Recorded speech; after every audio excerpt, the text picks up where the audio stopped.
Today we're at the Health Innovation Village in Helsinki with Mikko. Can you tell us a bit about you? Yeah, my name is Mikko Kauppinen. I'm the head of finance here for GE Healthcare in Finland.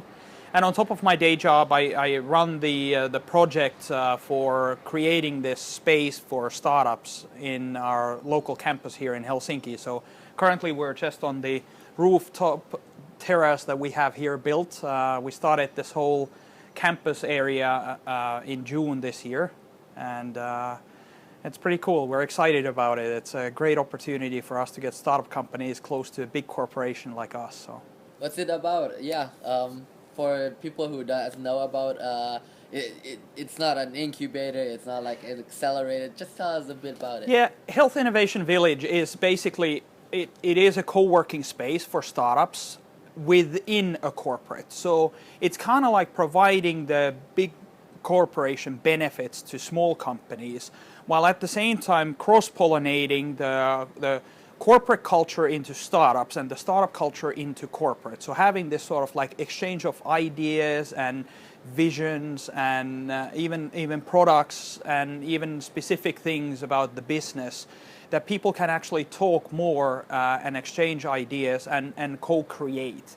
It's all about fostering innovation, so creating a space where startups can talk to each other, but they also can then talk to functional experts from GE Healthcare. And the idea that we have is really that it's health tech first. So it's all about health technology startup companies that come and want to work with a big health technology company like GE Healthcare is, want to work together in order to create what's next, what is the next big thing in healthcare. So trying to tap into the whole wearables craze that there's going on about, smart watches and jewelry and I don't know what it is. Nobody knows what the answer is, but this is the place where we think we're going to create what is the next big thing.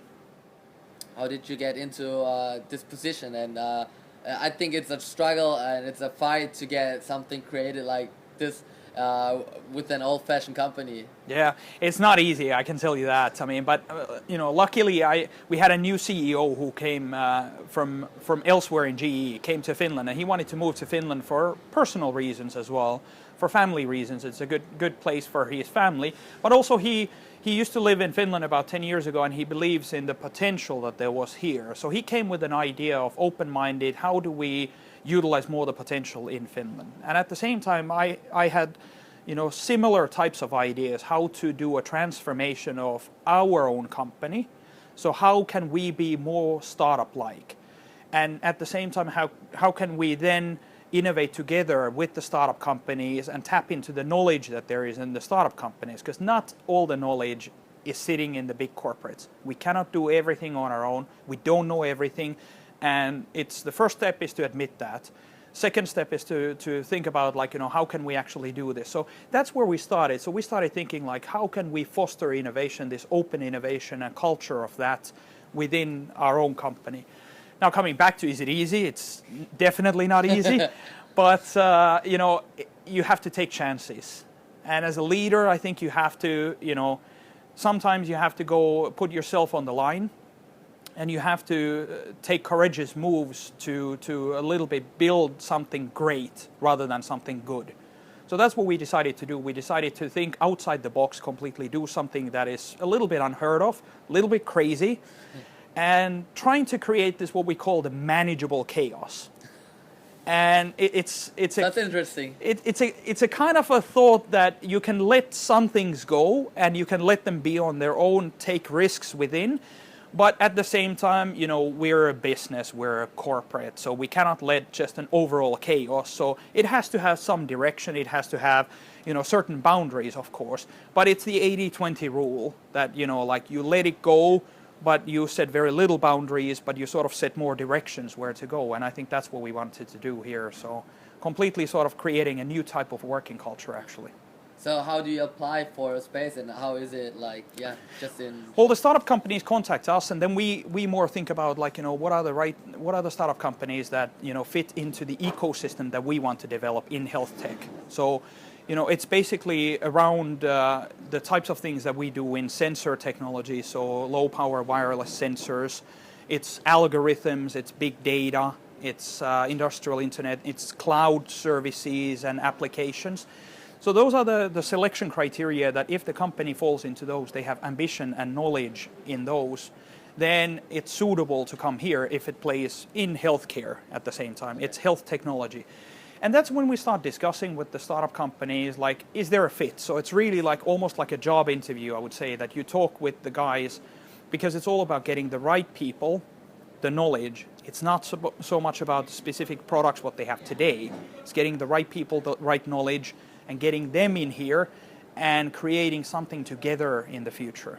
So it's all about the team sometimes and the person behind it. Yeah, completely. Even if it's open innovation, it's the same thing. You rely on people. So you get the right people, you get the right ambition, you get those guys who have the ambition to create something new in health technology and to help healthcare systems that are struggling all over the world to do better, to be more efficient, and overall solve problems like access to healthcare or better quality healthcare, that kind of things. So when the ambition is there and the startup fits into these sort of criteria of business field or knowledge or technology, then we can find sort of common chord, and that's when we start talking if this is the right place for them.